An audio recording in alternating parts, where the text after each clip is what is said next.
கிழக்கு ஆசியாவில் அமைந்துள்ள தைவான் நாட்டில் 3ஆம் தேதி காலை சரியாக 7:58 மணியளவில் நிலநடுக்கம் ஏற்பட்டது. 7.4 ரிக்டர் அளவிலான இந்த நிலநடுக்கத்தால் தைவான் நாடே குலுங்கியது.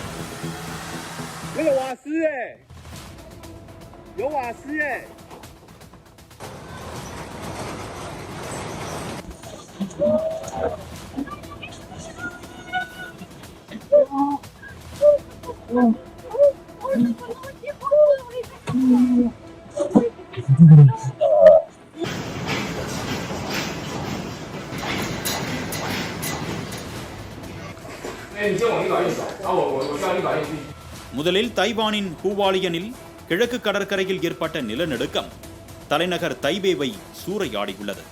உயரமான கட்டிடங்கள் எல்லாம் சீட்டுக்கட்டு போல சரிந்ததை தொடர்ந்து பொதுமக்கள் அலறியடித்தபடி வெளியே ஓடி வந்தனர்.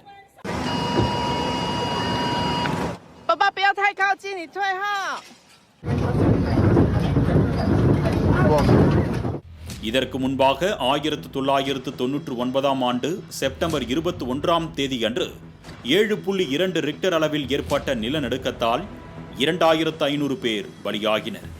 1,00,000 பேர் காயமடைந்த நிலையில் ஆயிரக்கணக்கான கட்டிடங்களும் இடிந்து தரைமட்டமாகின. உலகின் பெரும்பாலான பூகம்பங்கள் நிகழும் பசிபிக் பெருங்கடலை சுற்றி நில அதிர்வுகள் ஏற்படும் வரிசையில் தைவான் நாடு அமைந்துள்ளது.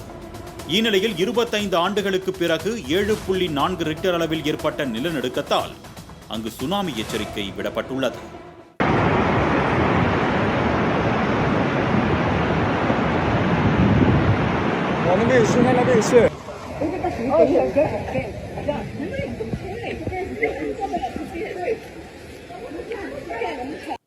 நகரில் பயணித்த காரில் இருந்த கேமரா இந்த நிலநடுக்கத்தை படம் பிடித்திருந்தது.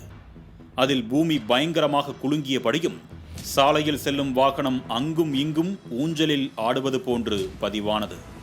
மேலும் நீச்சல் குளத்தில் இருந்த நீரானது அலை போல எழுந்தது இணையத்தில் வைரலாகி வருகிறது. இந்த நிலநடுக்கத்தால் கடல் பகுதிகளில் 3 மீட்டர் வரை அலைகள் எழும்பலாம் என்று ஜப்பான் வானிலை மையம் தெரிவித்துள்ளது. தைவான் நிலநடுக்கம் எதிரொலியாக ரயில் சேவை தற்காலிகமாக நிறுத்தப்பட்டதோடு ஜப்பானின் ஓகிராவில் விமான சேவையும் நிறுத்தப்பட்டது. 1 மணி நேரத்தில் வெவ்வேறு இடங்களில் என மொத்தம் 11 முறை நில அதிர்வு ஏற்பட்டது. இதுவரை இந்த நிலநடுக்கத்தால் 9 பேர் பலியாகியிருப்பதாகவும் 750 பேர் காயமடைந்திருப்பதாகவும் கூறப்படுகிறது. ஆனால் இந்த எண்ணிக்கை விரைவில் அதிகமாகலாம் என்றும் அஞ்சப்படுகிறது. தைவானில் ஏற்பட்ட நிலநடுக்கத்தால் இந்திய அரசு சார்பில் அங்கு தங்கியிருக்கும் இந்தியர்களுக்கு உதவி எண்கள் அறிவிக்கப்பட்டுள்ளது. அவசர உதவி தேவைப்படும் இந்தியர்கள் 0952479009 என்ற எண் அல்லது ad.ita@mea.gov.in என்ற மின்னஞ்சலை தொடர்பு கொள்ளவும் அறிவுறுத்தப்பட்டுள்ளது.